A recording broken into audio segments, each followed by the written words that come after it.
बिस्मिल्लाहिर्रहमानिर्रहीम सजनों तो बेलियो अज दीदार को फिर एक बार खिदमत वास्ते हाजिर है। अज असी देख रहे हैं कि रेहड़ियाँ लगियां ने इतने किस तरह ये रेट महंगे इतने हुए ने, आवाम कितनी मुश्किल नाल खरीद रही है। तो की नाम बेटा तुहाडा? ज़हीर इकबाल साहब को पूछने कि अपना किस तरह निज़ाम अपने छोटे छोटे बच्चों का चला रहे हो, किस तरह दे रहे हो मूंगफली? जी 80 रुपये पाइया दे रहे हैं। अच्छा, ते बड़ी महंगी लैके मगरों असी आए हैं, कोई शै बचती नहीं सन। ठीक है। तो मेहरबानी करो साडे महंगाई आ लोग कंट्रोल करो। तो चने किस तरह दे रहे हो? चने असी 80 रुपये पाइया दे रहे हैं। महंगे लिहाज मगरों साडे को असी किस तरह रोजी कमाई है बच्चियां दी। सही, बड़ी मेहरबानी होवे तुहाडी, महंगाई कंट्रोल करो। इत्थे गुड़ किहड़ा 150 रुपये किलो है।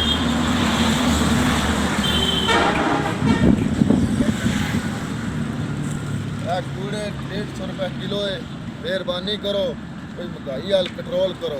ये गुड़ किस तरह दे रहे हो जी? ये 150 रुपये किलो। अच्छा, ये किहड़ी जगह का मशहूर गुड़ है? ये मशहूर है ये कितों लिया तुसीं?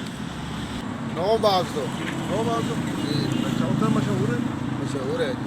अच्छा अच्छा, तो एक बेचते किस तरह 150 रुपये किलो? जी 150 रुपये किलो। ਇਹਦੇ ਚ ਪ੍ਰੋਫਿਟ ਹੈ ਤੁਹਾਨੂੰ? मेरे सिर्फ 5-4 मिली, अच्छा, इतनी बचत कोई नहीं। ਇਹਦੇ ਚ ਖਾਸ ਤੂਸ ਤੇ ਨਹੀਂ ਪਾਈ? घास कुछ कोई नहीं जी। ਹਾਂ, अच्छा कौन है? ਇਹ ਲੱਗ ਰਿਹਾ ਹੈ, ਹੋਰ ਲੱਗ ਰਿਹਾ ਹੈ। ये 2 किस्म का कौन है। ਇਹ ਦੋ ਕਿਸਮਾਂ ਦਾ ਗੁੜ ਹੈ। या ਅੱਛਾ, ਉਹਦਾ ਰੇਟ ਹੋਰ ਹੈ, ਰੇਟ ਹੋਰ ਹੈ।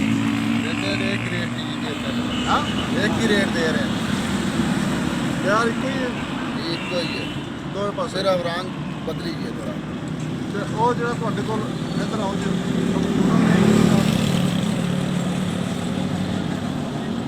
ਗੁੜ ਕਿਸ ਤਰ੍ਹਾਂ ਦੇ ਰਹੇ ਹੋ? एक किलो सुहारे दे रहे हैं 50 रुपये पाइया। अच्छा, 50 रुपये पाइया दे रहे हैं, 60 रुपये पाइया दे रहे हैं जी। यह भी 60 रुपये पाइया है, और ये भी 100 रुपये पाइया है।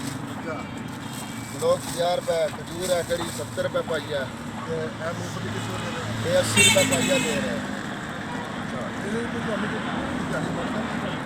दिहाड़ी की कोनी बचती, ये कट्टा मिट्टी सारा काट के साफ करके कुछ भी नहीं बचता।